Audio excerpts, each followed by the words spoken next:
বাবা মানেই হাজারো সমস্যার সমাধান এক মুহূর্তে। নমস্কার, আমি চৈতালি কলকাতা থেকে নিয়ে চলে এলাম আবারও একটা ব্লগ আপনাদের জন্য। কয়েকদিন আগেই ফাদার্স ডে গিয়েছে, আর ফাদার্স ডে যেদিন ছিল সেদিন আমার দুই বাবাই উপস্থিত ছিলেন আমার কাছে। তো সেই জন্য ফাদার্স ডে সেলিব্রেট করব না তা কী করে হয়, কারণ এই ছোটো ছোটো মুহূর্তগুলোকেই সেলিব্রেট করে আমরা স্মৃতির খাতায় রেখে দিতে চাই। আর এই দিনকে শুভ তার বাবার জন্য একটা কার্ড লিখেছিল। সেই কার্ডের মধ্যে কি লেখা হয়েছিল সেটা আপনাদেরকে পড়ে শোনাবে সুহায়ন। Dear Papa, Happy Father's Day. Today I just want to say you how thankful I am to have you in my life. Your strength, support and silent sacrifices inspire me every day. You have taught me the meaning of hard work, kindness and staying true to oneself. I cherish our little talks, your warm hugs and all the memories we have made together. You are not just my father but also my guide and hero. Thank you for always believing in me, even when I doubted myself. I love you more than words can ever express. With all my heart, Shubho. এই সুন্দর মুহূর্তটাকেও আপনাদের সামনে তুলে ধরলাম। এবারে তিনজন মিলে, অর্থাৎ আমার দুই বাবা আর সুভায়নের বাবা, তিনজনে মিলে কেক কাটবে। একটা সুন্দর মুহূর্তের সাক্ষী ছিলাম আমরা সবাই, এবং আপনাদেরকেও সাক্ষী করে রাখলাম এই সুন্দর মুহূর্তে। বাবা বলতে কি বোঝায় আমাদের কাছে? বাবা হচ্ছে এমন একজন মানুষ যারা বোধহয় আমাদের ছোট থেকে অনেক কিছুই করে থাকে, কিন্তু তার জন্যে তারা কোনোদিনই কিছু বলেন না। মায়েরা তবুও বলে ফেলে, কিন্তু বাবা একদমই নয়। বাবার ত্যাগ, শিক্ষা, নিরলস ভালোবাসা, এই সবের জন্য ধন্যবাদ জানাই বাবাদেরকে। বাবা আমাদের সাথে থাকা মানেই নিরাপত্তার বন্ধন।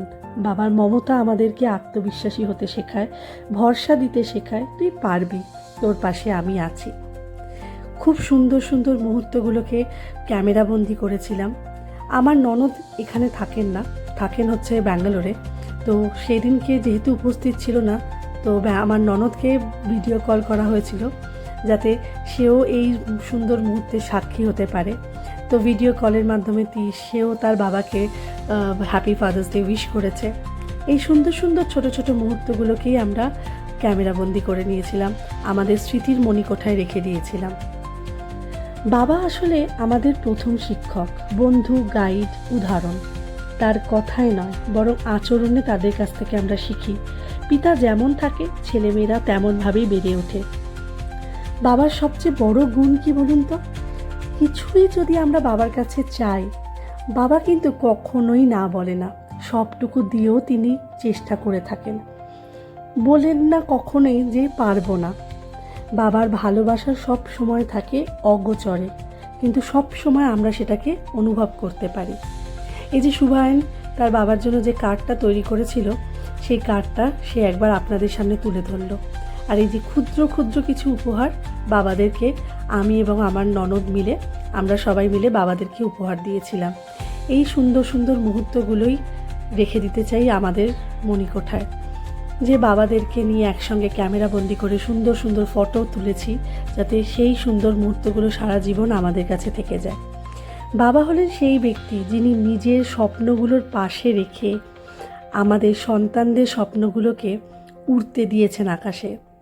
কখনোই তারা বলেন না যে এটা করিস না, ওটা করিস না, সব সময় তারা আমাদের পাশে থাকে। তাই জন্য একটা দিন যদি তাদেরকে একটু স্পেশাল ফিল করানো যায়, আমার মনে হয় সেটা আমাদের উচিত প্রত্যেক সন্তানদের।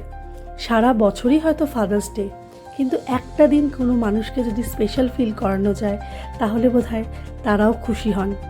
তো সেই চেষ্টাটাই প্রত্যেক সন্তানদেরই করা উচিত। আমরাও সেই ছোট্ট একটা প্রচেষ্টা করেছিলাম। যাই হোক, ছোট ছোট মুহূর্তগুলোকে ক্যামেরাবন্দি করেছিলাম, সেগুলোই ছবিগুলো তুলে ধরলাম। ভালো থাকবেন সবাই। ব্লগটা কেমন লাগলো অবশ্যই জানাবেন। যদি ভালো লেগে থাকে লাইক কমেন্ট করে দেবেন। আবারও দেখা হবে আপনাদের সাথে পরবর্তী ব্লগে। সবাই খুব ভালো থাকবেন, বাবা মাকে ভালো রাখবেন, বাবা মায়ের সাথে ভালো থাকবেন। সবাইকে অসংখ্য ধন্যবাদ ব্লগটা দেখার জন্য। আবারও দেখা হবে প্রত্যেকের সাথে পরবর্তী ব্লগে।